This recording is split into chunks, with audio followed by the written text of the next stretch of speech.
많은 분들이 사주셔서 일단 너무 고맙고요. 저에 대한 일종의 위로와 격려 이런 성격이 아닌가 생각도 해봅니다. 지금 너무 상황이 힘드시지 않습니까? 저는 책을 읽는 내내 지금 어떻게 지내시고 계신지, 그리고 그런 상황에서 어떻게 집필을 하실 수가 있었는지. 사실 목에 칼을 차고 발에 족쇄를 차고 있는 상황이라서 아직 터널 속에 있다 저는 생각하고요. 저는 물론이고 저희 가족 전체가 시련과 환난 상태에 지금 있거든요. 이런 고통을 잊기 위해서 썼다 이렇게 말할 수도 있을 것 같습니다. 제목에서는 가불이라고 하는 요즘은 잘 안 쓰이는 단어를 쓰셨는데 머릿말에는 또 국뽕이 차오른다라고.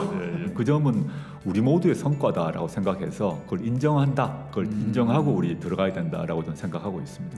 검찰총장 후보 중에서 윤석열 후보가 가장 검찰개혁에 적극적인 의사표시를 했거든요. 공수처 찬성한다, 적극 찬성한다, 검사의 수사지휘 폐지도 된다. 윤석열 후보가 내세웠던 검찰 공약과는 정반대 얘기 아닙니까? 윤석열 당선자는 법무부의 수사지휘권을 폐지한다는 얘기는 대한민국 역사에서 처음 있는 시도를 하려는 것이죠. 저는 아주 놀랍다라고 생각을 하고 있고, 이거는 검찰 공화국을 만들겠다는 걸 넘어서 검찰 왕국을 만들겠다는 식으로 보입니다. 그래서 막 어지러운 지금 상황이지만 내가 대한민국이 오늘 어디에 서 있는가를 알고 그와 함께 우리가 어디로 가야 할지에 관한 그런 방향? 정치적 민주화가 되고 난 뒤에 대한민국의 시민들의 고통이 어디에 있을까를 생각해보면 사회권의 약화 상태에 있다고 봅니다. 이걸 푸는 방식으로 가야 되는 거 아닙니까? 이 문제는 1년, 2년 내에 해결된 문제는 아니라고 생각하고요. 윤석열 정부 5년 동안 잘 될 것 같지는 않고요. 그럼 그 다음이라도 해야 되지 않겠습니까? 그래서 길게 보고 사회권이 강화되는 나라, 진짜 선진국을 만드는 것, 이게 우리 시대의 과제가 아닐까 하는 생각입니다.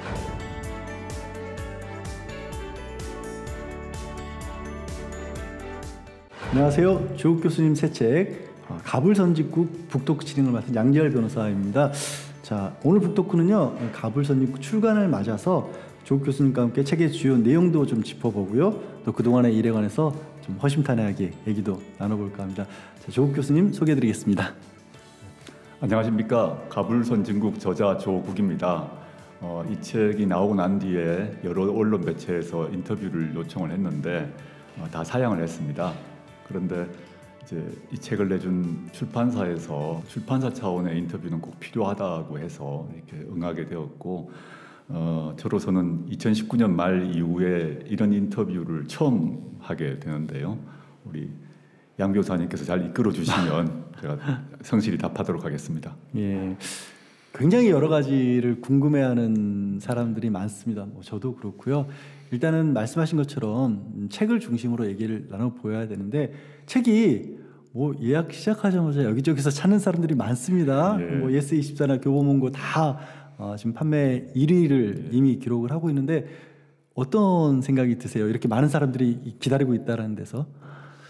이 책이 소설도 아니고 에세이도 아니고 한데, 사실 사회권 강화라는 상당히 무겁고 심각한 주제를 다루고 있는데 많은 분들이 사주셔서 일단 너무 고맙고요.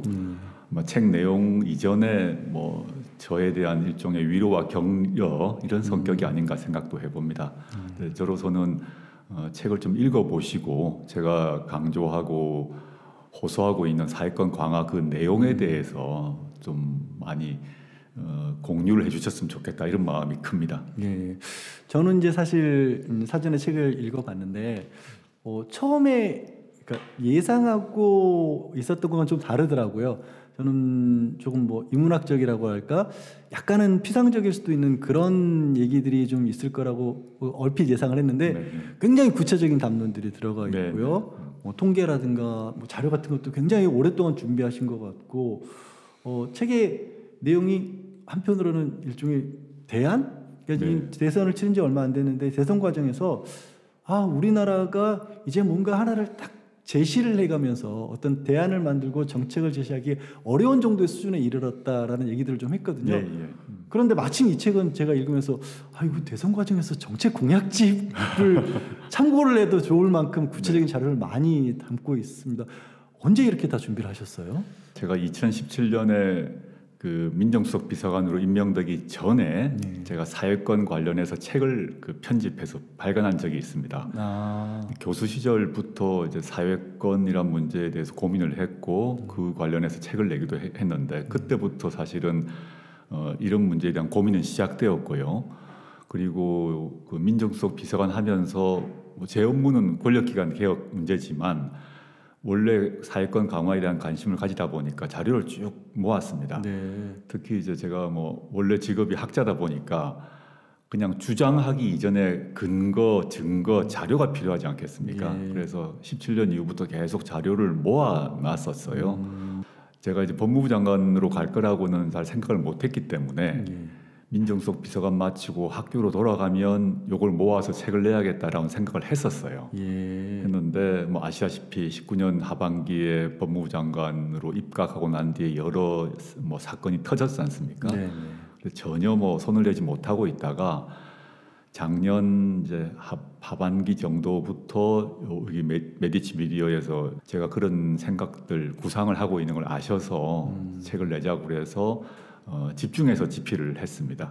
독자분들이 이 책을 읽으시면 정말 압축되어 있는 그리고 명확한 근거를 가지고 통계와 데이터를 가지고 있는 그런 책이라서 일종의 팩트 체크하는 그런 것들도 많이 들어가 있고요. 앞으로 각자의 자리에서 대한민국을 바라보는 시선을 갖추는 데도 참 도움이 될 그런 책입니다. 뭐 제가 먼저 읽어봐서 이건 확실하게 말씀을 드릴 수가 있는데, 그런데 이제 자료 준비를 2017년부터 하셨다고는 하지만 안 여쭤볼 수가 없는 게 불편하실 수도 있겠지만 지금 너무 상황이 힘드시지 않습니까? 저는 책을 읽는 내내 지금 어떻게 지내시고 계신지, 그리고 그런 상황에서 어떻게 집필을 하실 수가 있었는지 좀 여쭤보고 싶습니다. 불편한 질문일 수 있지만. 아닙니다. 너무 당연히 하셔야 될 질문이고요. 너무 잘 아시겠지만 제 배우자는 유죄가 확정되어서 지금 구치소에 있는 상태이고 저는 1심 재판을 받고 있습니다. 근데 검찰에서 제 1심 재판부에 대한 기피 신청을 하는 바람에, 그것도 물론 기피 신청이 기각되었지만 또 항고, 재항고 이런 절차를 밟아서 지금 상반기 동안도 재판이 없는 상태입니다.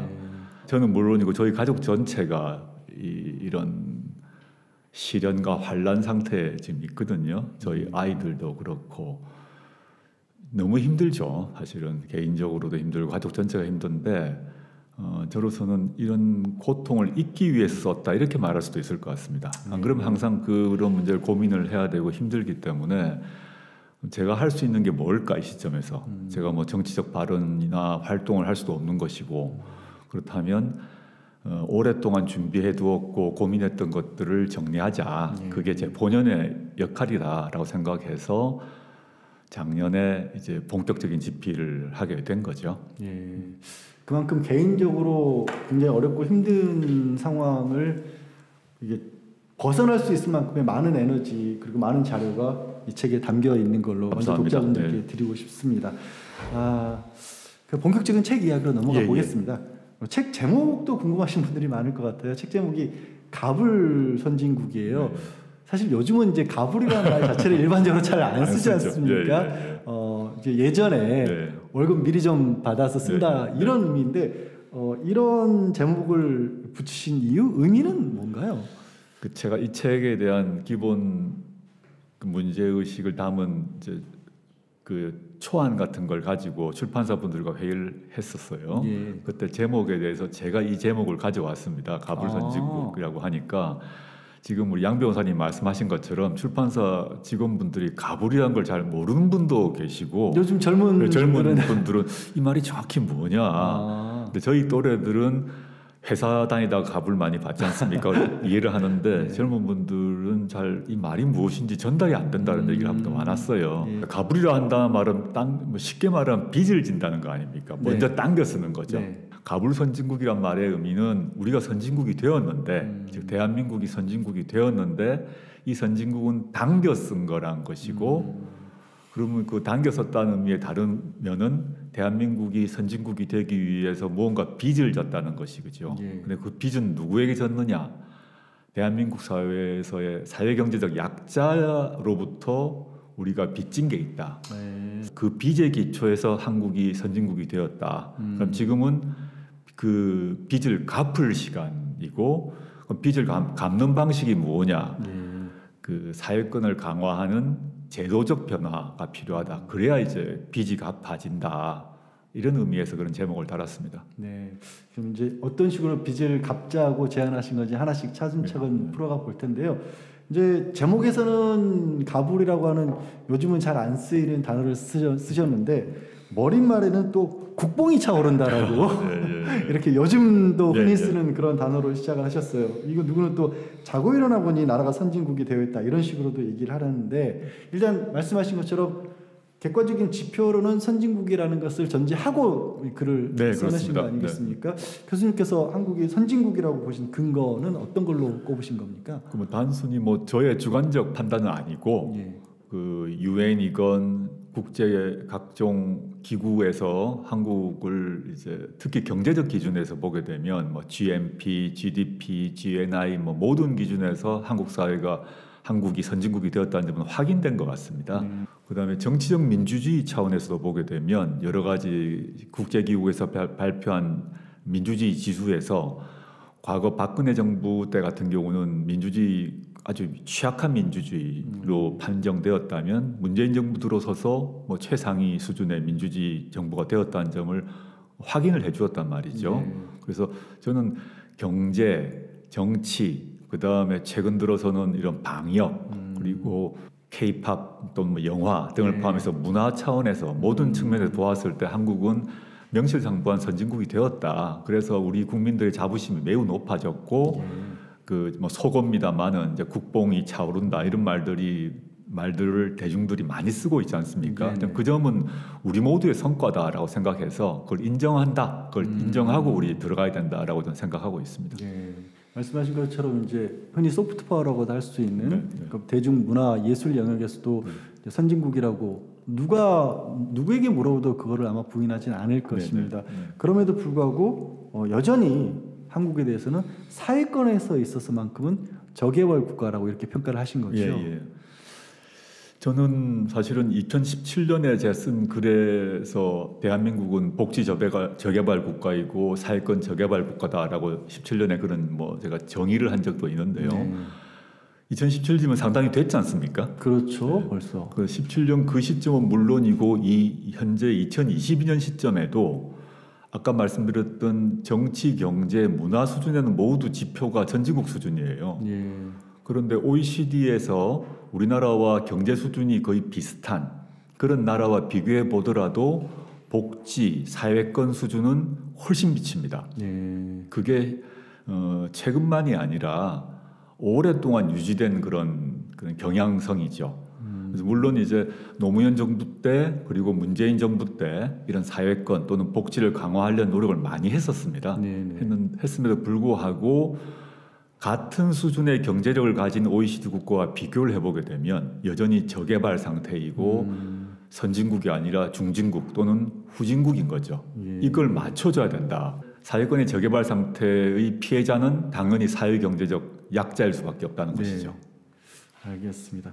자, 이제 본문과 관련돼서 본격적인 책의 내용에 조금 더 집중을 해볼까 하는데요. 일단 지난 5년이 되는 거죠. 문재인 정부의 성과를 정리하는 일부터 좀 시작을 하셨습니다. 일단 문재인 정부에서 고위공직자로 지내셨고 또 법학을 전공한 학자이시고요. 그래서 객관적인 입장에서 문재인 정부의 공과에 대해서 정리하는 것이 그렇게 쉽지는 않으셨을 것 같거든요.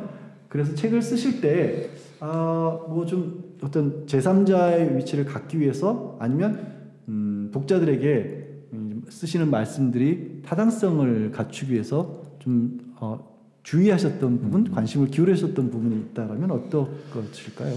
말씀하신 대로 제가 문재인 정부에 참여한 사람 아닙니까?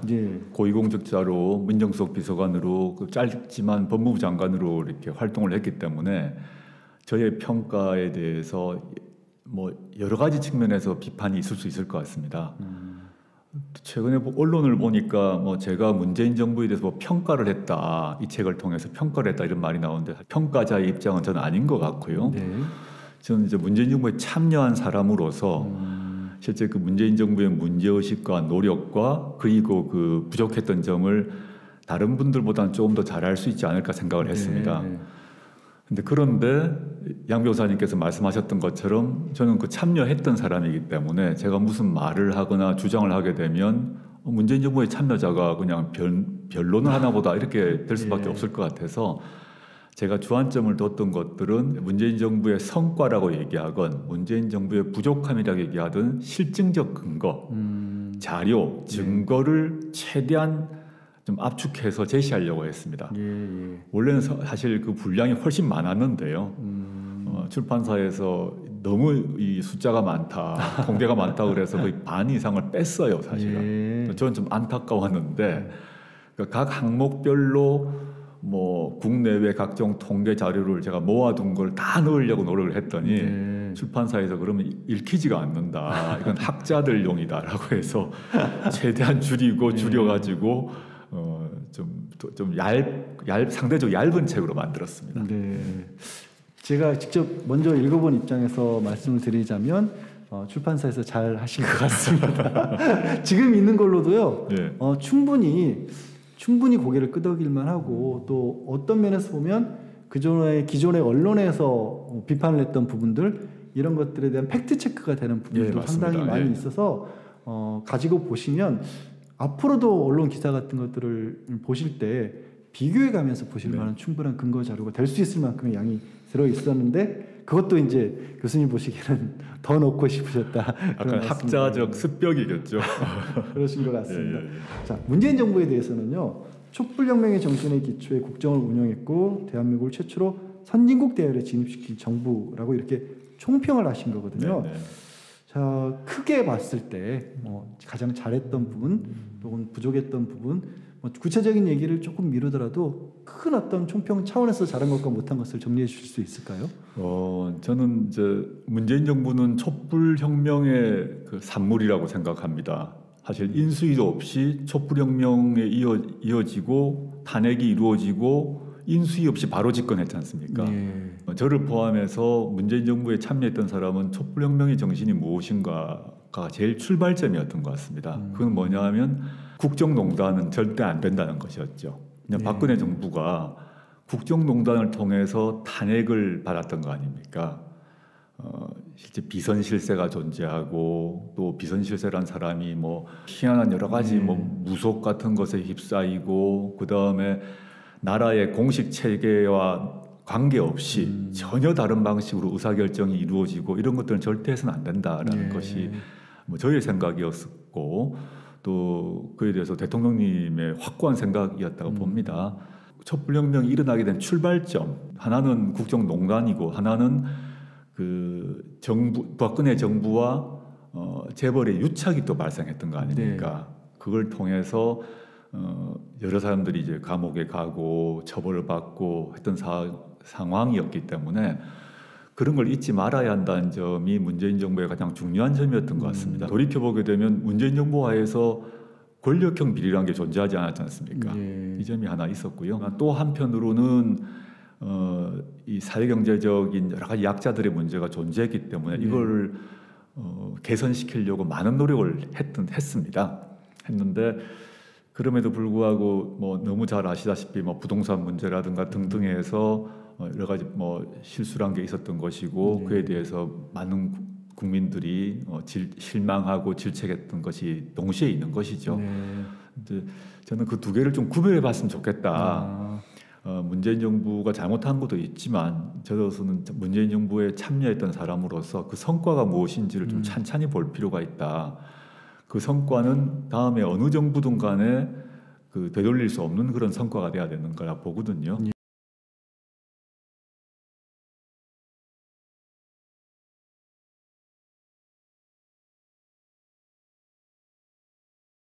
이런 것들을 좀 봐주시면 좋겠다 이런 마음을 가지고 있습니다. 지금 교수님께서는 이제 정치적인 성과를 이제 잘한 영역으로서 그렇게 말씀을 주셨고요. 또 공감하신 분들도 당연히 많이 계시겠지만 그런데 이런 비판을 하는 의견도 있어요. 문재인 정부가 연성 독재를 한 것이고 파시즘으로 가는 단계였다라는 그런 비판이 있다. 이것도 이제 책에도 쓰셨지 않습니까? 이런 어떤 비판에 대한 반론 혹은 뭐 그런 주장에 대해서 어떻게 생각하시는지. 일단 뭐 저는 어처구니 없는 비난이라 생각을 하고요. 그 국민의힘이라거나 이런 보수 야당에서도 그런 지적을 했고 또 엉뚱하게 그 뭐 좌파 진보라고 하는 분들도 유사한 얘기를 했습니다. 저는 그렇게 생각해요. 연성 독재, 연성 파시즘이라고 한다면 그런 말을 할 수가 없죠. 네. 그 파시즘 국가에서 대통령에 대해서 당신 대통령을 이런 식으로 공격을 했다가는 벌써 뭐 물리적 폭력으로 뭐 생명이나 신체가 위협당하고 이렇게 됐었겠죠.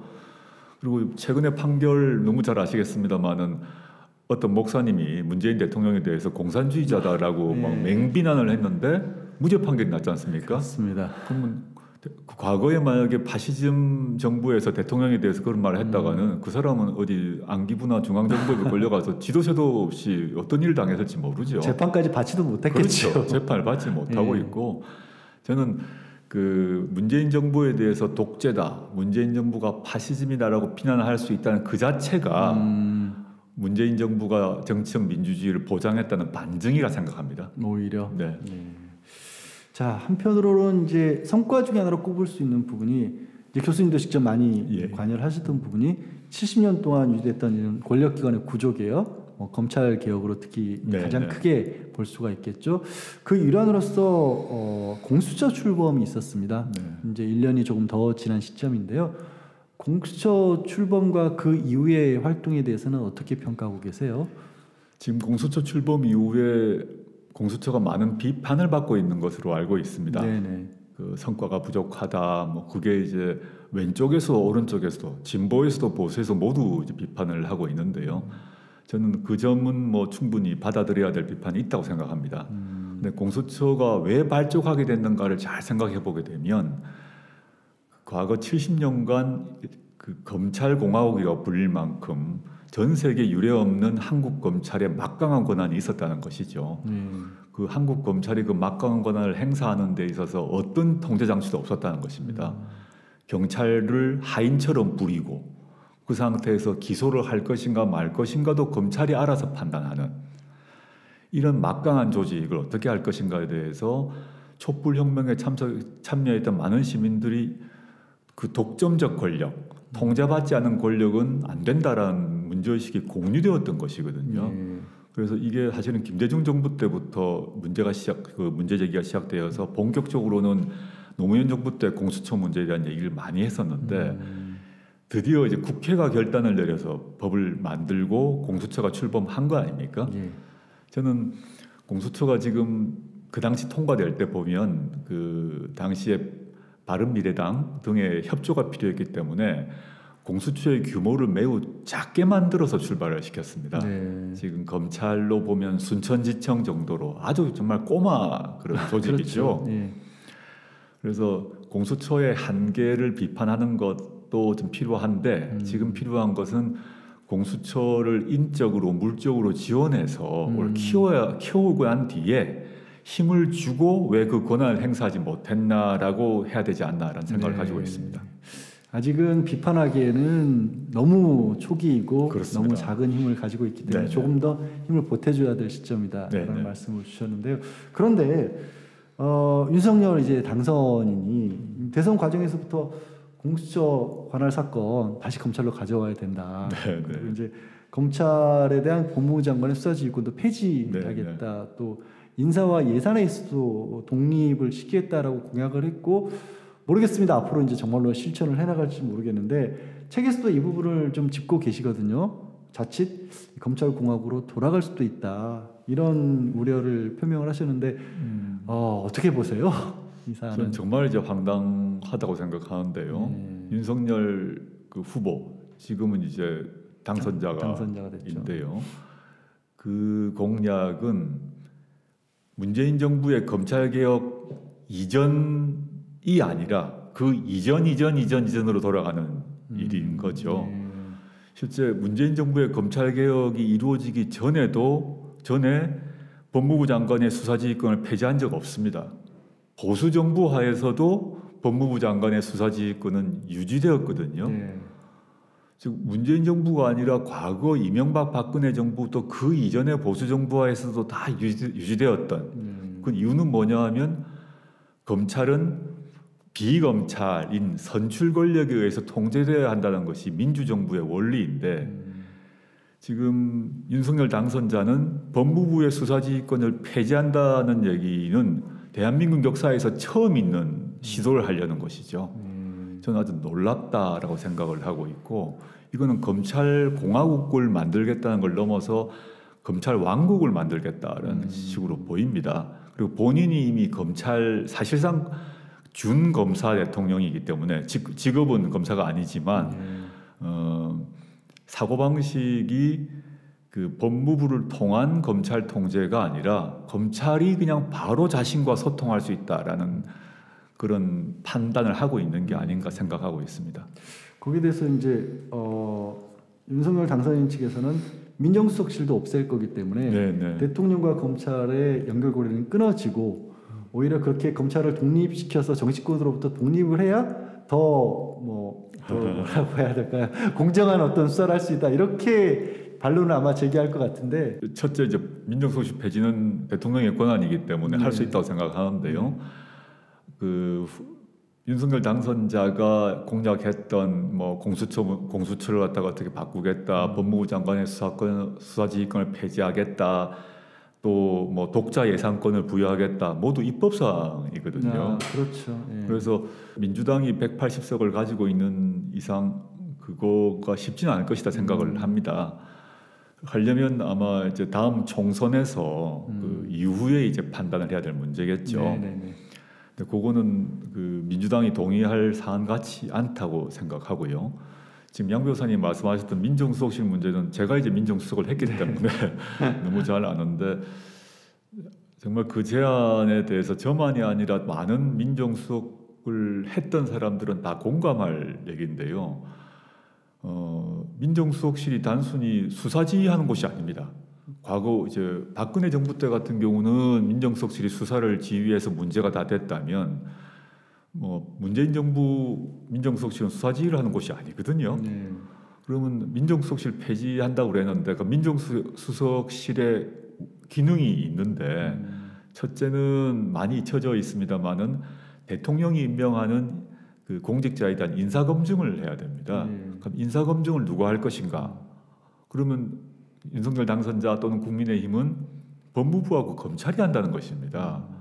그러면 공직자 예비 후보들에 대해서 법무부와 검찰이 다 들여본다는 얘기이기 때문에 또 역시 검찰 왕국이 됩니다. 두 번째, 민정수석실의 하나의 부서로서 민정비서관실이 있는데 민정비서관실이 여러 역할 중에 하나가 뭐냐면 대통령과 영부인의 친인척에 대한 감시 기능을 하게 되어 있습니다. 그 뭐 수사기관은 아니지만 대통령과 영부인의 그 친인척들을 수시로 만나고 주의시키고 이런 기능을 해야 되는데 그게 없어진다는 얘기입니다. 예. 그 아주 내밀한 일이거든요. 내밀하고 그러니까 범죄 수사를 하는 게 아니라 수시로 소통하고 주의 주고 경고하고 이런 역할을 하게 됩니다. 혹시 좀 좋지 않은 생각을 가진 사람들이 가까이 할 수도 있으니까요. 그렇죠. 그러면 지금 현재 대통령 윤석열 당선자 또 그 부인인 김건희 씨 양쪽 모두의 친인척에 대해서 민정비서관실이 그 견제를 하게 됩니다. 그 견제 결과를 대통령께 보고하고 대통령님의 친인척 누구누구가 이런 얘기를 한다는 소문이 있습니다. 이게 없어져 버리는 거죠. 굉장히 사실 중요한 이거는 워낙 내밀한 일이기 때문에 언론에 보도를 하지도 않고 공개하지도 않지만 수십 년간 해온 일입니다. 저는 민정수석실이 폐지되게 되면 이걸 누가 하지라는 점에서 걱정이 되고 또 친인척 외에 그 특수관계인이라고 그래가지고 대통령의 측근이라고 불리는 사람들을 용어로 특수관계인이라고 적혀 있습니다. 대통령과 영부인의 측근들에 대해서도 그런 견제 감시 기능을 합니다. 그럼 이제 민정비서관실이 없어지면 완전히 자유로워지거나 그분들이 그 특수관계인과 친인척들이 감시를 안 받는 거죠. 그럼 또 누군가 해야 되는 겁니다. 특별감찰관을 임명해서 하겠다 그러는데 그건 성격이 다릅니다. 특별감찰관을 임명을 하게 되면 특별감찰관은 뭐냐 하면 범죄 혐의가 있을 때 하게 됩니다. 그럼 범죄 혐의 있는 곳은 당연히 해야 되는 거죠. 문제는 이건 범죄 혐의가 있기 전에 사전에 예방적으로 이런 역할을 하는 게 사라진다는 점에서 저는 상당히 걱정이 됩니다. 아까 이제 민정수석실 폐지와 관련된 걸 여쭤봤을 때 처음으로 수사시기 말고의 역할로서 인사검증 얘기를 말씀하셔서 문재인 정부에서 인사검증이 제대로 이루어지지 않았다라는 그런 얘기들도 많이 합니다. 그리고 다른 누구가 아니라 사실 윤석열 검찰총장에 대한 인사검증은 그럼 어떻게 된 거냐 이런 질문들 사실 많이 받으셨죠. 그동안에도 많이 받고요. 그때 상황에 대해서 좀 얘기를 해주실 수 있을까요?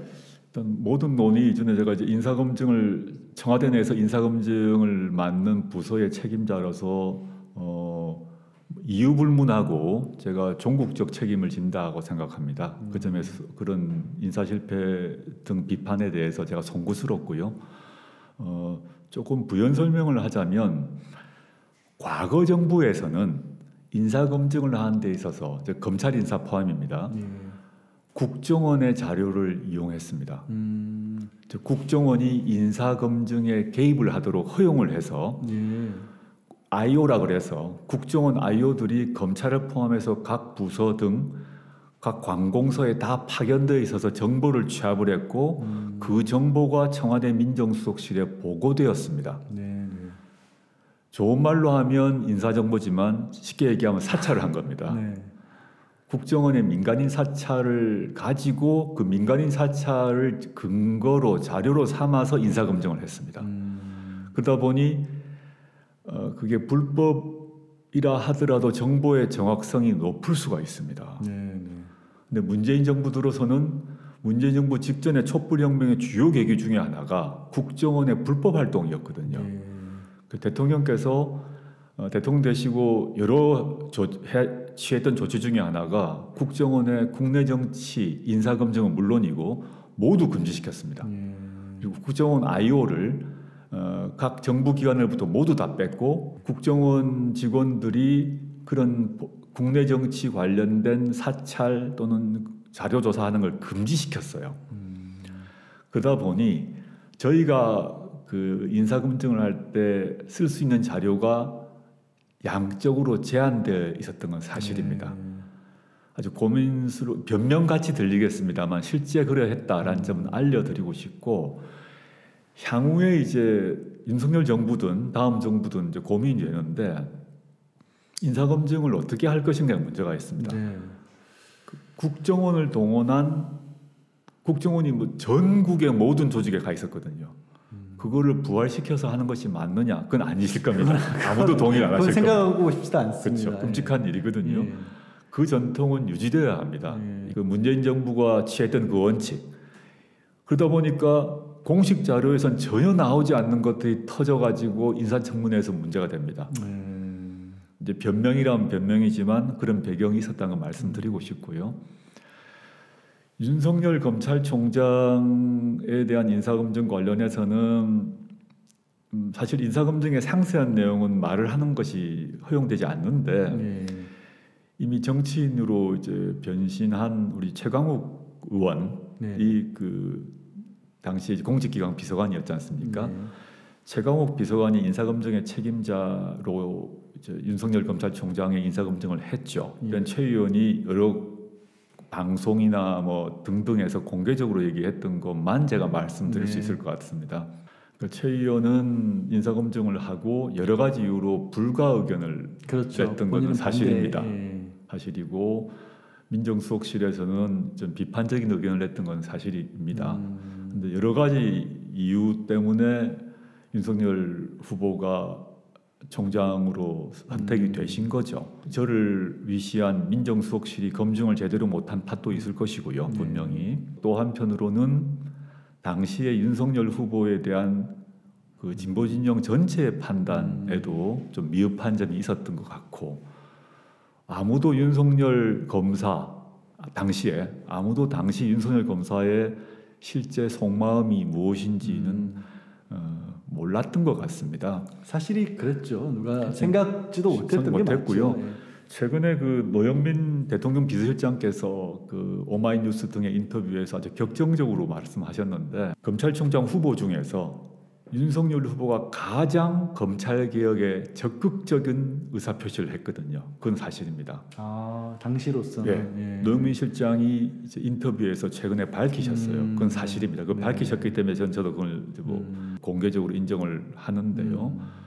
공수처 찬성한다. 적극 찬성한다. 검사의 수사 지휘 폐지도 된다. 그건 상당히 놀라운 검사로서는 당시 검사로서는 제안을 했거든요. 근데 보시면 실제 속내는 뭐냐면 공수처 없애야 된다, 축소해야 된다. 그다음에 지금 뭐 윤석열 후보가 내세웠던 검찰 공약과는 정반대 얘기 아닙니까? 근데 윤석열 서울중앙지검장이 검찰총장 후보였던 그 시점에는 문재인 정부의 검찰 개혁에 더 적극 찬성하고 다른 어떤 후보보다 훨씬 더 검찰 개혁을 더 해야 된다고 주장을 했습니다. 노영민 실장께서 최근에 밝히신 바가 얼마 있죠. 전에 몇 달 된 것 같습니다. 네. 인터뷰를 통해서 얘기를 하셨죠. 이미 공개된 얘기니까 교수님께서도 어차피 마찬가지였다라고 동의를 저는 확인할 수 있다는 것입니다. 이제 문재인 정부의 어떤 좀 부족했던 부분에 대한 정리도 좀 필요할 것 같습니다. 책에서도 해주셨기 때문에요.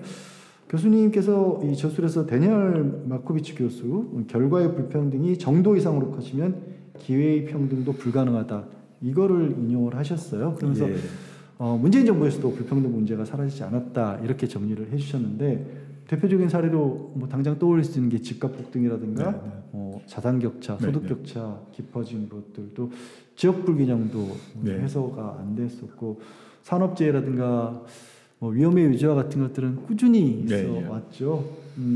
제일 큰 게 부동산 문제였던 것 같습니다. 지난 대선 과정에서도 이 부분이 굉장히 큰 이슈로 작용을 했기 때문에 문재인 정부 고위공직자로서 이 집값 폭등 원인 어떻게 보고 계세요? 여러 가지 분석들을 해주셨지만 사실 이제 문재인 정부만이 아니라 과거 정부도 그랬고 또 OECD 다른 나라도 그러한데 신자유주의 정책이 이제 전 세계화되면서 소득과 자산의 이제 격차가 심화된 것은 거의 공통된 현상 같습니다.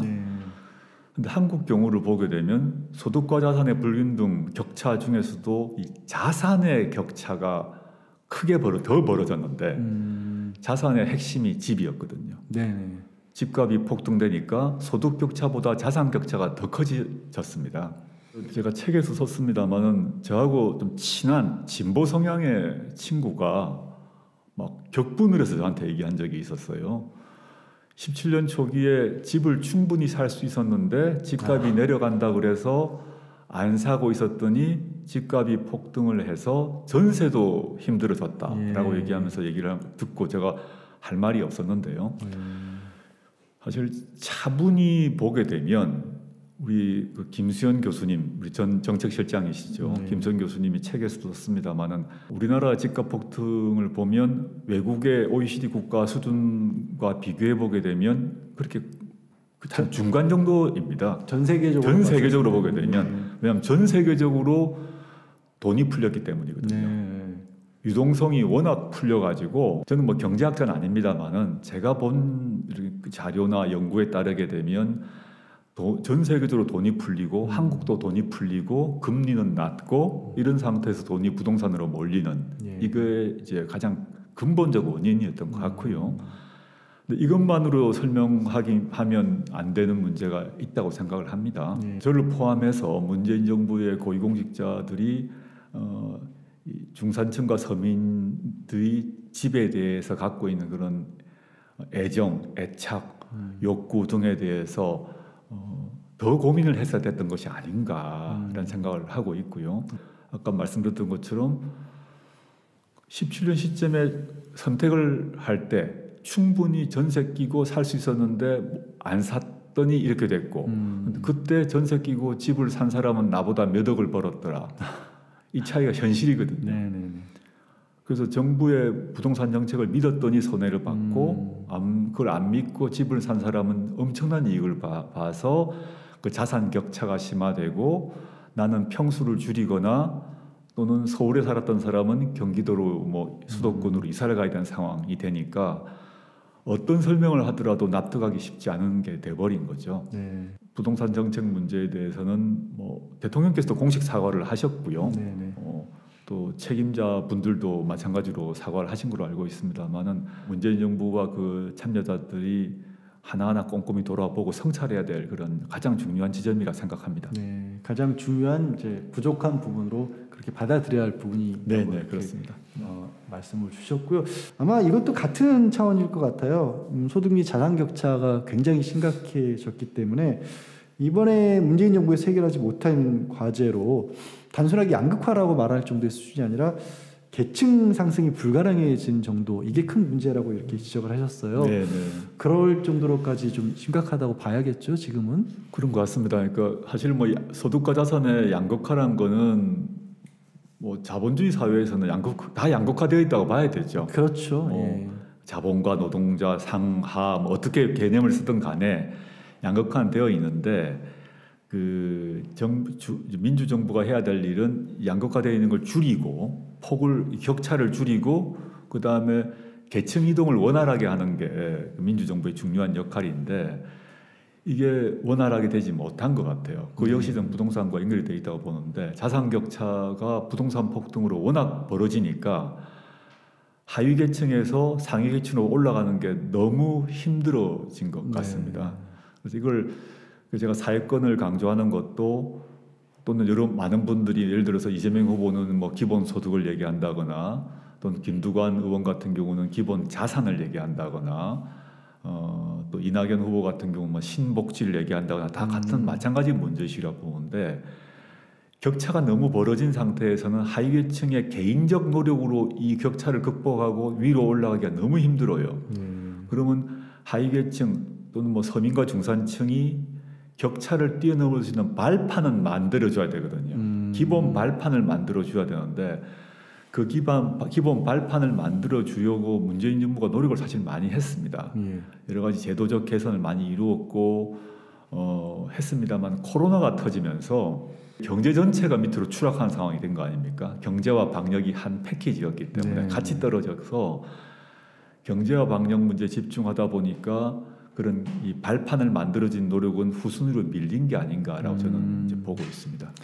그 코로나에 관해서는 극복을 이제 세계적으로도 잘 했다라고 그렇게 평가하는 게 객관적인 얘기겠습니다만 그 과정 때문에 사실 큰 부분을 다 펼치지를 못한 상황이거든요. 이제 경제나 산업이라 이제 소득과 관련된 불균형이나 이런 걸 얘기를 할 때 빼놓을 수 없는 게 그러다 보니까 말씀하신 것처럼 경제적인 어려움을 겪으시는 분들이 산재 사고나 산업재해를 겪는 일이 더 늘어나는 겁니다. 이거를 이제 하청업체 비정규직 노동자에게 전가되는 위험의 외주화. 뭐 많은 분들이 또 이렇게 같은 입장이신 걸로 보이는데 이렇게 진단을 하셨고요. 역시 문재인 정부에서도 이 부분은 이제 그치질 않았다 이렇게 글을 쓰셨는데 대표적인 사건이 뭐 김용균 씨 사건이라든가 최근에는 광주 아파트 붕괴 사고 꼽을 수 있을 겁니다. 중대재해처벌법 조금 부족하다는 얘기들이 있지만 그래도 이게 발효가 되면서 어느 정도는 좀 위험의 외주화에 제동이 걸렸다고 봐야 할까요? 그렇죠. 저는 뭐 잘 생각해 보시면 이제 김영균법이 이 문제의 출발이죠. 제도 개선의 시작은 사실 산재란 것은 항상 있어 왔던 거 아닙니까? 그리고 위험의 외주화도 계속되어 왔던 것인데 그 김영균 씨가 비극적 죽음을 당하면서 문제가 커지고 사실은 저는 이제 이 김영균법에 개인적인 그런 참 여러 가지 소회가 있는데 그때 격렬한 논쟁이 벌어지고 보수 야당 쪽은 반대하고 기업도 반대할 때 대통령께서 어떻게 지시를 하셨나 하면 민정수석이 운영위원회에 출석하는 것은 관례가 아니나 보수 야당이 막 요구를 하니까 당시에 이제 바게닝을 했어요. 조국 민정수석이 운영위원회 나간다. 그 대신 김영균법을 통과시켜주면 나간다라고 지시를 해서 바뀌었습니다. 그래서 바꿨어요. 그래서 제가 최초로 국회 운영위에 나가서 하루 종일 이제 문답 공격 당했고 그 대신 김영균법을 통과시켰거든요. 제가 민정수석 때 나가신다고 했을 때 그게 언론에서 처음이다라고 크게 이렇게 보도됐던 게 기억이 나는데 그런 속사정이 그 계기가 이제 대통령께서 민정수석을 운영위원회 야당에게 내주되 반드시 김영균법을 받아오라라고 해서 그게 딱 바꿔집니다. 예. 제가 운영위원회 나가고 김영균법이 통과돼요. 저는 그 점에 있어서 너무 기쁜 일이고요. 대통령께서는 이제 본인이 이제 노동인권 변호사를 하셨기 때문에 이런 노동인권, 산재, 방지 등에 대해서는 아주 강한 문제의식을 갖고 계십니다. 그래서 이제 민정수석 나가라라고 한 거거든요. 그 뒤로 이제 중대재해처벌법 뭐 최근에 여러 가지 일이 있었는데 김영균법이건 중대재해처벌법이건 간에 당시 이게 반기업이다라고 얼마나 공격을 했습니까? 기업이 망한다라고 얘기했는데 저는 중대재해처벌법이 만들어지면서 건설업을 포함한 주요 기업들이 아주 경각심을 가지고 산업재해를 방지할 것이라고 보고 산업재해가 갑자기 0이 되진 않겠죠. 그렇지만 그 이전보다는 많이 줄 것이라고 생각합니다. 천만다행이다 생각하고 있습니다. 조금이라도 한 발짝이라도 앞으로 나갈 수 있을 것이다. 자, 지금까지 이제 대한민국의 현재 문재인 정부의 공과 과까지 포함해서 정리를 했다라면 이제 무엇이 부족한 부분인지가 어느 정도 이 책에서 드러났고요. 그래서 교수님께서 앞으로 나가기 위해서 제시하신 부분이 그러니까 진짜 선진국이 되기 위한 과제로 사회권 강화를 주장하실 게 이 책의 핵심 사실은 이제 주장이시지 않습니까? 먼저 말씀하신 이 사회권 개념을 좀 우리 독자들에게 잡아주셔야 될 것 같습니다. 양 변호사님처럼 이제 법률 전문가들은 당연히 아는 그런 개념인데 일반 시민들에게는 사회권이란 말이 상당히 낯선 그런 단어 같습니다. 우리 대한민국 국민들에게 인권 그러면 많은 사람들이 자유권을 생각하죠. 국가 권력이 나를 잡아간다, 뭐 고문한다, 감시한다, 도청한다. 그런 국가 권력으로부터의 자유를 생각하다 보니 하기 마련이죠. 왜냐하면 우리가 권위주의 독재 시대를 거쳤기 때문에. 근데 사회권 그러면 그게 뭐지? 라고 생각하는 거죠. 근데 사회권이라고 하면 민생과 복지에 대한 권리인 거죠. 이제 내가 국가 권력으로부터 부당하게 불법적으로 잡혀가고 맞고 이런 자유라는 것은 그런 일을 당하면 우리나라 시민들이 참지 않죠. 이제는 더 이상 절대 그런 시대는 않죠. 아니죠. 만약에 우리나라의 경찰이 우리 시민들 마음대로 데리고 가고 때리고 했다 그러면 참겠습니까? 절대 안 참죠. 또 우리나라 공무원이 또 시민들에 대해서 함부로 했다가 참지 않지 않습니까? 그런데 우리 시민들이 사회권에 대해서는 어떻게 생각하냐면 내가 싸고 양질의 주택에 살 권리가 있다라고 생각을 안 하는 거죠. 잘 못하죠. 못하고 있는 거죠. 특별한 혜택처럼 아직까지는 생각을 하죠. 주거 그러면 내가 열심히 돈 벌어가지고 빚져서 돈 저금해가지고 사야 된다고 생각하지 국가에 대해서 정부에 대해서 내가 물론 자기 돈을 넣겠지만 저렴하고 양질의 주거를 안정적으로 보장해 달라라고 얘기를 못 하는 거죠. 내 권리라고 아니라고 생각하는 그렇게는 거죠. 생각을 아직까지 잘 안 하고 있는 거죠. 하죠. 근데 지금 네덜란드나 오스트리아나 싱가포르나 등등 같은 경우 보게 되면 아주 저렴한 가격으로 평생 살 수 있는 주택이 다 보장되어 있고 그 시민들은 그게 당연한 권리라고 생각하고 있는 거죠. 주거권이 나의 권리라고 생각하는 거죠.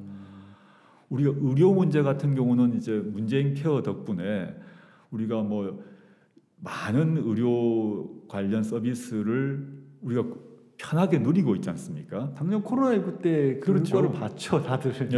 자연스럽게 즉 의료 서비스를 누리게 되게 되면 사실은 그게 어떤 효과를 갖나 하면 내가 소득이 올라가는 효과가 있습니다. 그럼 내 소득이 다 의료비로 나가버릴 건데 의료 서비스가 권리로 인정되게 되면 국가 차원에서 해결되기 때문에 거기에 내 돈을 안 써도 되지 않습니까?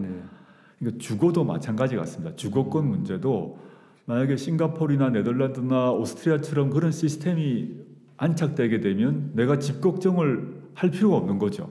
그럼 내가 버는 돈은 나와 내 가족의 행복을 위해 쓰면 되는 거 아니겠습니까? 근데 이런 의식들이 그 사회권이란 것이 시민들의 의식도 그에 대해서는 좀 약하고 또 정부도 약한 상태가 돼버렸다. 그래서 저는 이걸 좀 강조하기 위해서 사회권 강화되는 것, 자유권 선진국 말고 사회권 선진국이 돼야 진짜 선진국이다. 이걸 계속 강조하고 진짜 선진국이란 말을 자꾸 쓰는 이유가 자유권은 물론이고 사회권까지 선진화돼야 예. 그게 선진국이다, 진짜 선진국이다라고 강조하고 싶었던 것입니다. 예. 국가가 단지 울타리만 제공해 주는 게 아니라 예. 그 안에서 얼마나 정말로 자유롭고 그러니까 행복을 추구할 수 있는 것들을 네. 적극적으로 우리 국민들이 네. 요구할 수 있는 것까지 사회권으로 지금 말씀을 주셨는데 네. 그 핵심 개념으로 주거, 노동, 복지, 생계, 의료 이런 것들을 이제 꼽을 수가 있을 겁니다. 네. 이제 아마도 이런 부분들이 앞서 문재인 정부의 좀 부족했던 부분들 그런 부분들을 결국에는 이제 사회권이라는 개념으로도 맞춰질 수 있을 것 같거든요. 이 책에서 부동산 정책 방향도 사실 그런 맥락에서 제시를 하셨습니다. 네. 조금 더 구체적으로 워낙 이제 관심이 많은 부분이니까 책에 나와 있긴 합니다만 부동산 정책의 그 향방에 대한 제안, 재원 좀 소개를 좀 해주시죠. 저는 뭐 부동산 전문가가 이제 전혀 아닌데요. 제가 이제 전공 자체가 법, 제도 이쪽 아닙니까? 네. 제가 사회권이라고 얘기했던 것도 그러한데 통상 많은 뭐 정치 또는 정책학자들 관점에서 이제 복지국가란 말을 많이 할 것 같습니다.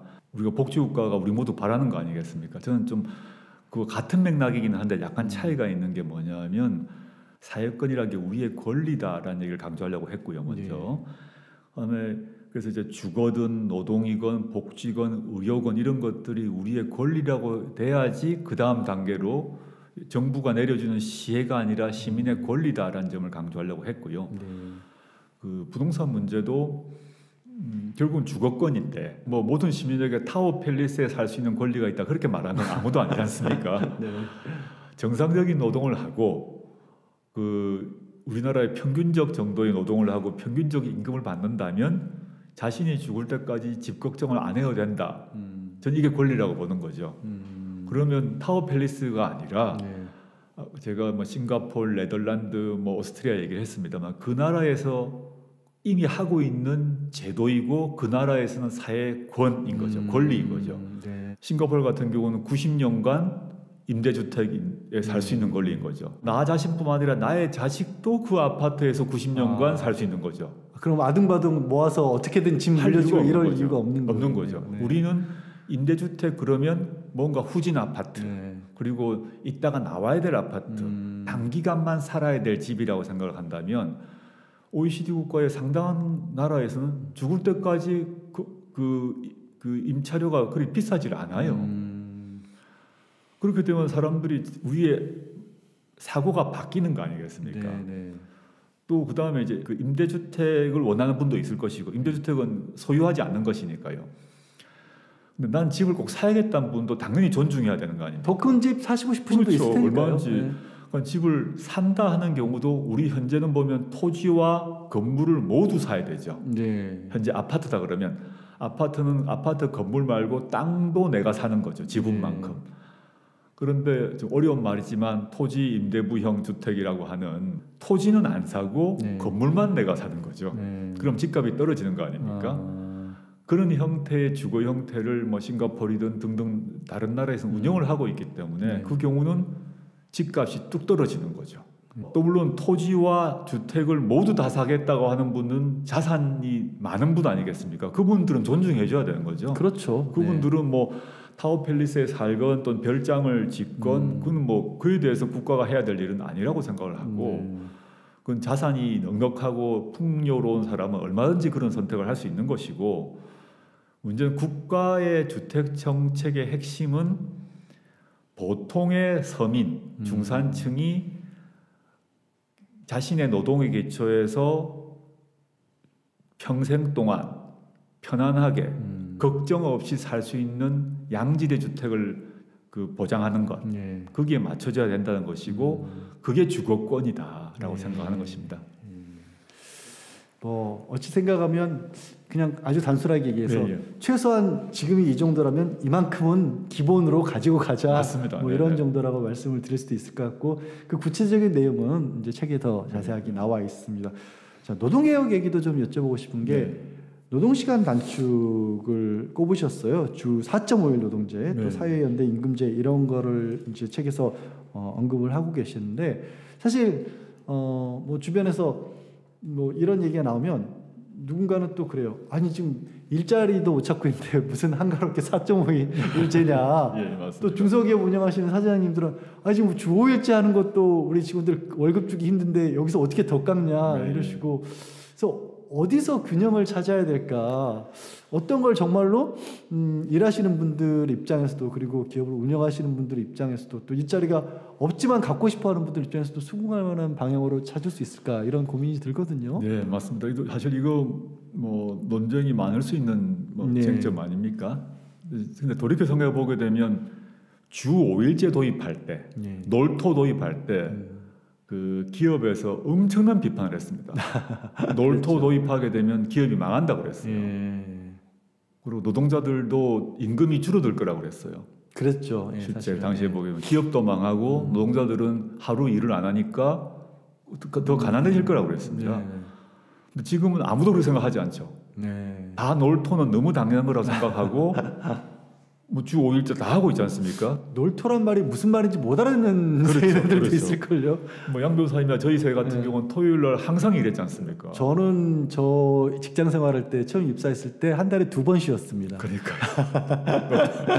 정말 그랬죠. 네, 한 달에 2번 쉬었습니다. 그러니까 뭐 토요일 날 근무하는 건 격주 토요일만 놀 수 있는 거죠. 네. 심지어 그런 데가 네. 대부분이었는데 지금은 그렇게 일하지 않지 않습니까? 네. 그래서 이제 시대적 흐름이 있는데 지금 북유럽, 독일 등에서는 다 4일제, 4.5일제 하고 있다는 겁니다. 네. 5일제는 당연히 전제로 해서 아랍에미리트는 국가적 차원에서 4.5일제를 선언을 했고 북유럽이나 독일 같은 경우는 국가 차원은 아니지만 주정부 차원에서 또는 기업 차원에서 4.5일제, 4일제를 시도를 하고 있습니다. 저는 물론 우리나라에서 중소기업 같은 경우는 당장 힘들 거라고 봅니다.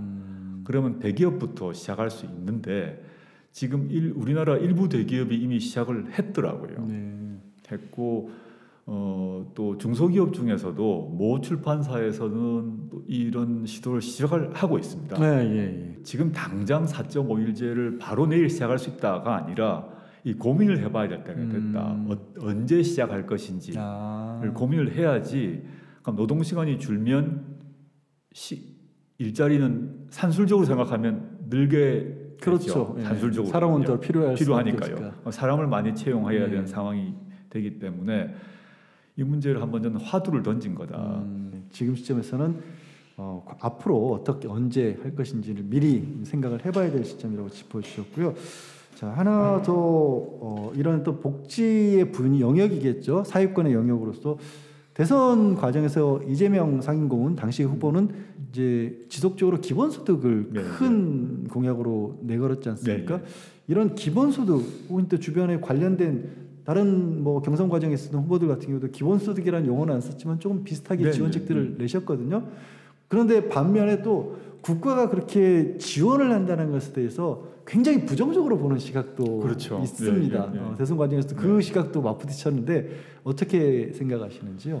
다른 나라에서 이런 제안들이 원래 있었던 거죠. 외국에서 기본소득 론자들이 많이 있었고 거기 한국으로 들어오고 그걸 최초로 실험했던 분이 당시에 이제 이재명 지사가 시도를 하려고 했던 걸로 알고 있습니다. 세계적 현상이라는 게 점점점 AI 뭐 각종 과학 기술이 발달하다 보니까 일자리가 줄어드는 상황. 과거처럼 뭐 농업 시대도 아니고 또 과거처럼 중공업 공장이 막 돌아가서 일자리가 많이 생긴 시대가 아니다 보니까 사무직도 줄어들고 있으니까요. 단순히 블루 칼라만이 아니라 화이트 칼라도 일자리가 막 주는 상황이 돼버렸어요. 산업 구조가 말이죠. 이런 상황에서 어떻게 이 사람들이 창발적이고 창의적인 각종 직업 활동을 할 것인가의 문제가 이 새로운 경제적 조건이 된 것 같아요. 한국만이 아니라 특히 선진국이라고 분류되는 나라에서는 과학기술이 대대적으로 발달하다 보니까 이게 기본소득 문제가 주로 선진국이 봉착하는 고민 같아요. 과학기술이 발달하지 않고 모두 뭐 농업을 하거나 모두 공장에서 일한다면 이런 얘기가 없을 수 있는데 과학기술이 너무 발달하다 보니까 젊은이들의 일자리가 오히려 사라지는 이런 상황에서 이 젊은이들은 어떤 식으로 경제활동을 해야 될 것인가. 그럼 경제활동을 하려면 아무것도 없지 않습니까? 그러면 뭔가 디딤돌을 주자 이런 발상인 것 같거든요. 그래서 그걸 기초로 보다 더 창의적인 새로운 아이디어를 만들어내서 경제에 기여하도록 기반을 줘야 된다는 것입니다. 저는 뭐 그 문제의식이 새로운 한국 경제가 맞이하고 있는 새로운 현실에 아주 부합한다고 보고요. 네. 다만 양 변호사님도 말씀하셨고 또 우리나라 시민들의 상당 부분도 왜 갑자기 돈을 다 줘? 라는 비판이 또 있지 않습니까? 근데 대선 과정을 잘 이렇게 보다 보니까 이재명 후보께서도 이걸 입장들을 서서히 조정해 나가는 게 보였습니다. 그래서 모든 국민에게 다 주는 게 아니라 가장 취약계층이라고 할 수 있는 청년과 농어촌, 즉 청년 기본소득과 농어촌 기본소득을 하자라고 최종적으로 입장을 정리한 것으로 보입니다. 그런 청년이 지금 아까 말씀드렸듯이 다 어려운 조건 하에 있는데 기본소득을 줘서 예컨대 벤처기업을 만들려고 그래도 하루하루 먹고 살아야 되지 않습니까? 그렇죠. 또 예술인 같은 경우도 우리나라가 지금 문화예술계 종사자가 많이 늘어났는데 이 문화예술 종사하는 사람들이 결국은 한류 만들고 그다음에 K-팝 만들고 이게 하나의 산업 아닙니까? 그러면 배고프고 허리 쫄라매면서 문화예술 하라? 그러면 산업적으로 안 되는 얘기죠. 문화예술인에 대해서도 기본소득 줘야 된다고 저는 생각하거든요. 농어촌은 지금 완전히 뭐 황폐화된 상태이란 말이죠. 기본소득론자들 중에서도 여러 그룹이 이렇게 있는 걸로 알고 있는데 정치인으로는 대표적인 분이 이재명 후보신데 이재명 후보의 최종적 입장은 우리나라 국민 모두에게 주는 것보다는 그 취약한 청년, 농어촌 이렇게 주는 걸로 정한 거 저는 그렇게 해 가야 된다고 보고요. 그게 단순하게 뭐 돈 뿌린다 이렇게라고 생각하지 않습니다. 네. 지금 교수님 말씀하시는 가운데 제가 귀에 꽂히는 것 중에 하나가 선진국이 됐기 때문에 오히려 역설적이게도 화이트 칼라도 블루 칼라도 자리가 없어지고 특히 청년들이 갈 곳이 없어지고 이번 대선 과정에서도 청년 문제가 큰 이슈 중에 하나였지 않습니까? 지금 이제 말씀 나누고 있는 사회권이라는 관점에서 봤었을 때 청년 정책이라고 해야 할까요? 어떻게 하면 우리 청년들에게 사실 과거에는 어렵다고 하면서도 뭔가 열심히 노력하면 어딘가가 보인다. 내가 조금 더 풍족한 생활을 할 수 있고 사회적으로든 경제적으로든 더 올라갈 수 있고 이런 게 있는데 이 요즘 청년들에게 그걸 보여주기가 어렵다는 얘기를 많이 하거든요. 그러니까 사회권이라는 관점에서 봤었을 때 청년 정책의 어떤 방향이라고 할까요? 생각해 볼 수 있는 게 있을까요? 저는 뭐 같은 맥락이라고 보는데요. 그러니까 저희 양 변호사님이나 저 같은 이 정도의 세대 같은 경우는 당시에 이제 고도 성장기였단 말입니다. 성장률이 뭐 10%씩 되는 이런 매년 달라지는 게 보였죠. 엄청나게 올라가서 하루하루 어떤 매년 뭐 규모가 커지고 일자리도 뭐 점점 늘어났던 거죠.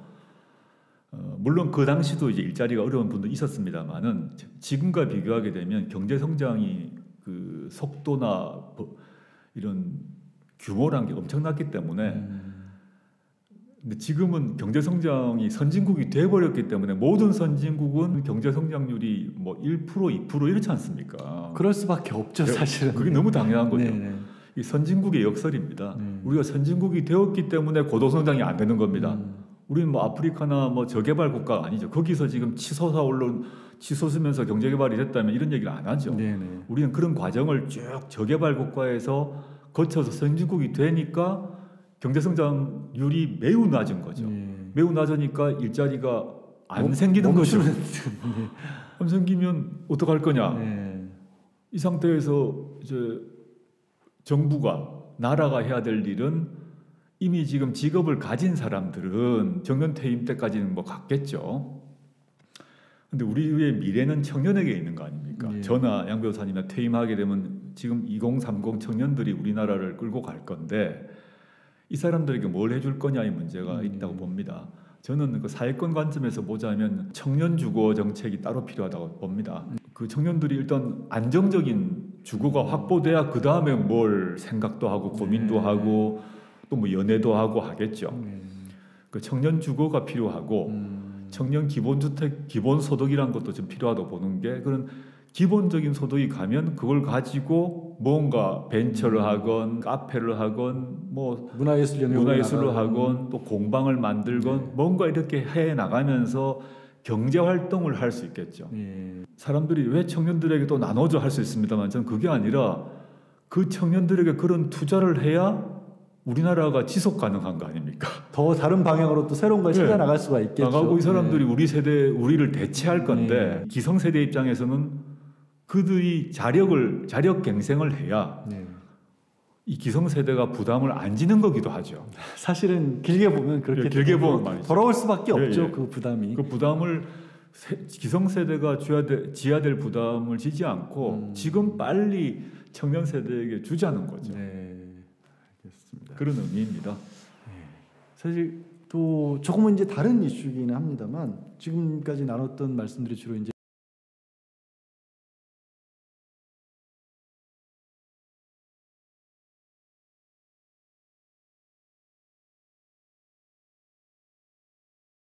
나타났습니다. 젠더 갈등이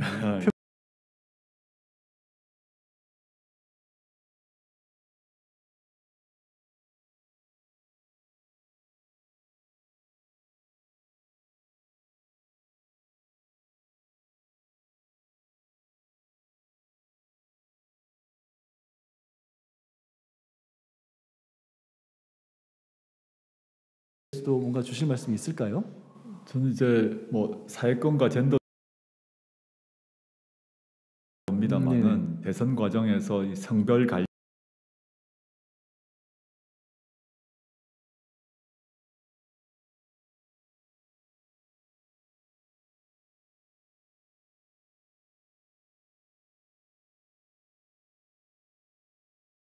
물론 세대 갈라치기도 물론 했습니다만은 성별 갈라치기를 세게 했다고.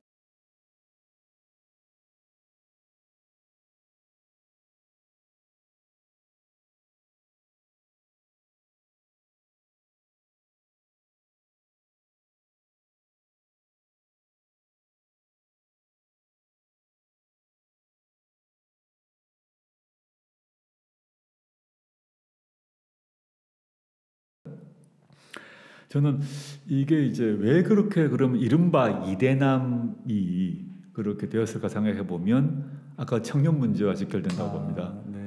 이대남이라고 일컬어지는 그 청년 남성 이대남 더 열심히 공부했고 노력했고 똑똑한데 왜 나는 죽어도 보장이 안 되고 연애도 힘들고 돈도 없고 결혼도 힘드냐 이런 불만이란 게 꽉 차 있었던 것 같아요. 그런데 그걸 사회권 보장이라는 그런 걸 통해서 해결하기보다는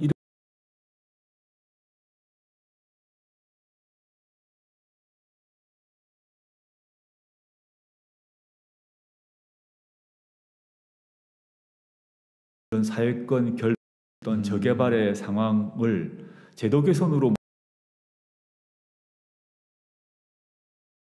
이렇게 된 거야. 여가부가 예산을 가져가서 우리가 이렇게 힘든 거야. 어떤 페미 여성들 때문에 문제야.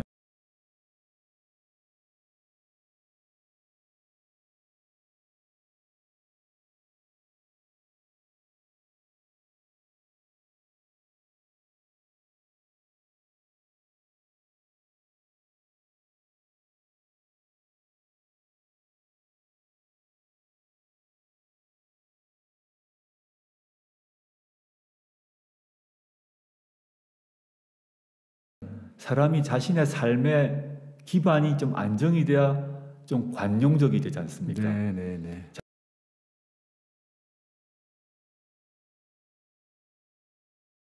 근데 정치 세력이 그 탓할 사람을 여자다, 페미다라고 하면 글로 확 몰려가는 거죠. 그게 좀 안타까워서 이런 성별 갈라치기에 대응하는 것도 전 사회권 강화가 맞다고 생각합니다. 사실은 청년이라고 할 때는 그 안에는 당연히 여성들이 다 같이 포함이 된 거니까 뭐 마찬가지 얘기를 여성들도 할 수 있는 거 아니겠습니까? 저들 때문에 못했다 그래서 그거를 절대 이용해서는 안 되고 맞습니다. 말씀하신 것처럼 그런 어떤 안정적인 삶이 주어지고 보인다라면 그럴 이유가 없겠죠. 그렇죠. 사실 갈등이라는 게 비슷한 맥락에서 이거 하나만 더 짚어볼까 합니다.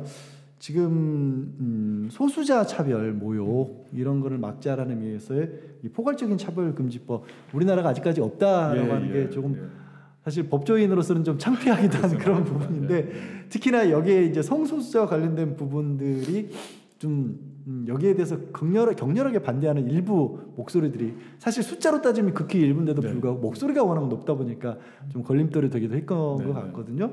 이런 어떤 차별금지법 같은 경우도 당연히 이제 풀어나가야겠죠. 저는 뭐 너무 당연하다 생각하고요. 저는 사실은 제가 그 문재인 정부에 참여하기 전에 교수 시절에 국가인권위원이었습니다. 네. 국가인권위원으로서 이런 차별금지 소수자 문제에 대해서 저의 의견을 많이 발표를 해왔고 네.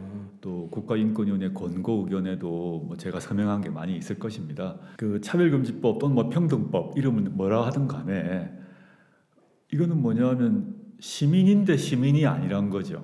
네. 똑같은 시민인데 뭐 성소수자란 이유로 누려야 될 기본 권리를 보장하지 않는 것. 저는 뭐 어떤 이는 이성애자고 어떤 이는 동성애자이기 때문에 그 문제에 대해서 우리가 말할 권리가 없다고 보거든요. 어느 나라나 압도적 다수가 이성애자 아니겠습니까? 그러면 소수자가 그 동성애자일 건데 그 경우 다 그 이유만으로 이성애자가 통상적으로 누릴 수 있는 권리를 박탈한다는 것은 논리적으로는 설명하기 매우 힘든 일인 것입니다. 절대 다수가 극히 소수를 어찌 보면 핍박하는 그렇죠. 일이 되니까요. 그 이성애자들은 다 누릴 수 있는 그 자신의 파트너와 함께 뭐 의료보험 문제건 상속 문제건 뭐 등등을 다 누리고 있는데 다른 쪽은 누리지 못하게 한다. 이건 이상하다라고 될 수밖에 없고 뭐 양 변호사님 말씀하셨지만은 법률적으로 보기에는 너무 빨리 해결될 문제인데 한국 사회에서 이제 기독교 문화라거나 이런 강하게 반대를 하시기 때문에 그럴 것 같습니다만은 전 합리적 대화를 해서 풀어야 될 것 같은데 그 윤석열 당선자 같은 경우는 뭐 전혀 다른 생각을 갖고 계실 것 같아서 어떻게 풀릴지 잘 뭐 걱정이 됩니다. 더 오히려 반대로 갈까 하는 우려도 되고요. 이게 좀 이제 정리를 좀 해야 될 시간이긴 한데 말씀하신 내용을 좀 종합을 하면 이제 그동안에 이제 대한민국 전체의 노력이 또 문재인 정부를 거치면서 공과 과도 정리를 해봤습니다만 전체적으로 봤을 때 자율권에 있어서만큼은 상당 부분 진짜 선진국이 됐고 경제적으로 선진국이 됐지만 진짜 선진국이 되려면 이제 사회권이 확실히 강화돼야 된다. 그리고 저를 포함해서 아마 독자 여러분들도 사유권이 내가 당연히 누려야 될 권리라는 생각을 못 하고 계셨던 분이 많을 것 같습니다. 그거를 바꿀 수 있는 계기가 이 책이 될 것 같기도 한데 조금 전에 이제 윤석열 이제 당선자에 관해서 말씀하실 때 이제 차별금지법에 대해서 좀 다른 생각을 하실 것 같다라고 좀 걱정을 주셨는데 책에서 이제 개인의 자율권까지도 어쩌면 위축될까 좀 우려스럽다라는 그런 걱정도 좀 드러내셨어요. 저는 뭐 왜냐하면 이제 과거 이명박 정부 들어설 때 많은 사람들이 문재인 정부가 그 해놓은 노력들이 있고 또 우리나라 수준이 높은 수준인데 정부가 바뀐다고 해서 그렇게 자유권이 인권이 후퇴하랴라고 얘기한 분이 상당히 됐어요. 노무현 정부에서 이명박 정부로 바뀔 때요. 근데 실제 이명박 정부 들어서고 난 뒤에 온갖 각종 뭐 자유권 후퇴가 다 발생한 거 아닙니까? 미네르바 사건 그래가지고 표현의 자유 억압하고 언론사들에 대해서도 압박을 하고 지금 물론 그때보다 한국 시민들의 자유권에 대한 높은 경각심이 있다고 봅니다.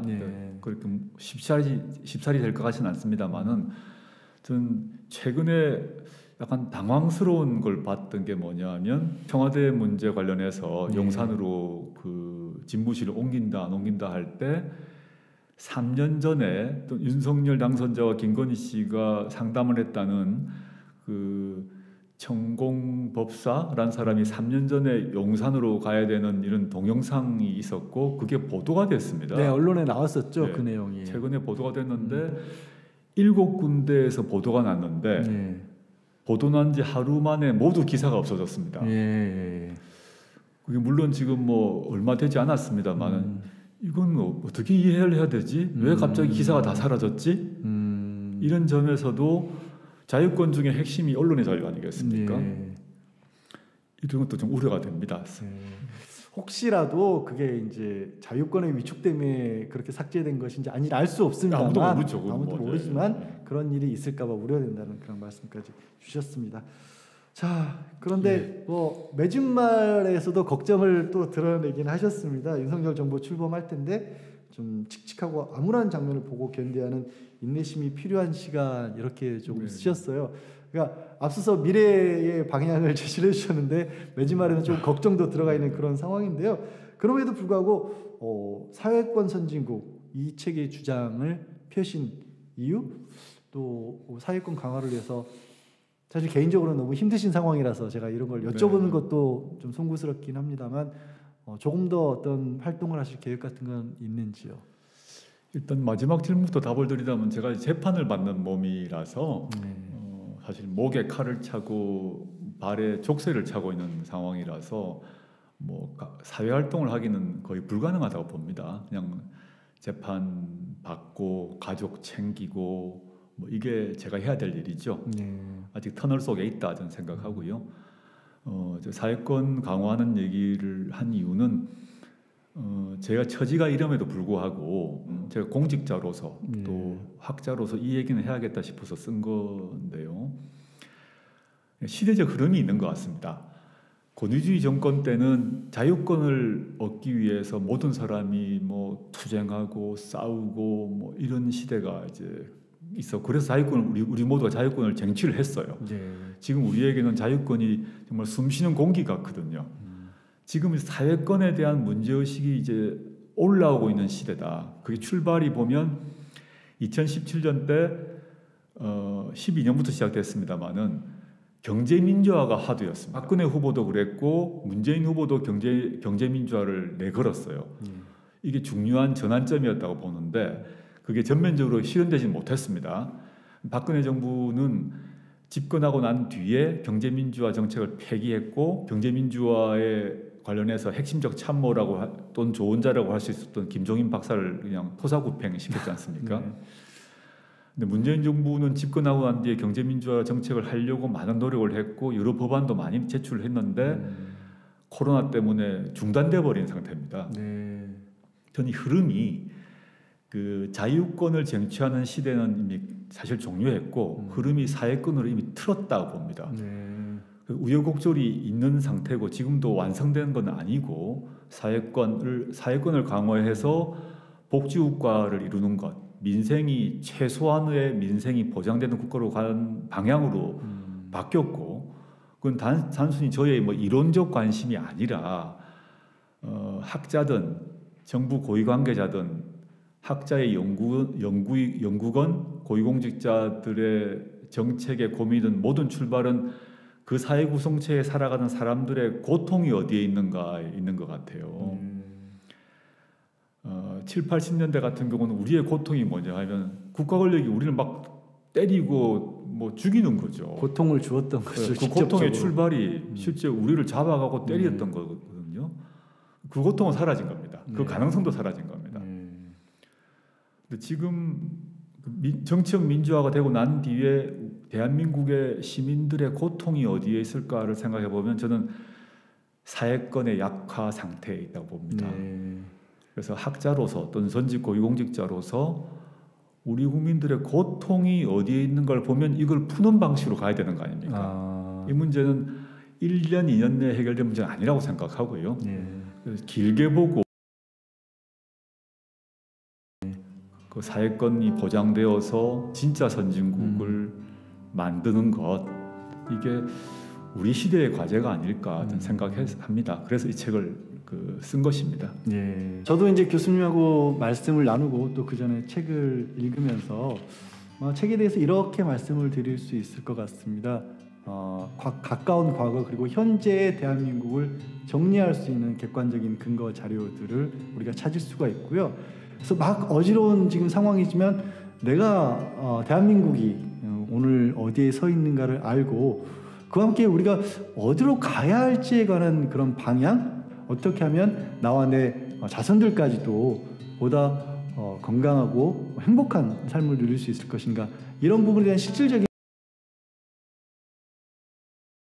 어디를 들여다봐야 될지부터 모르면 답답한데 그 답답함을 풀어줄 수 있는 그런 책이 될 수 있을 것 같습니다.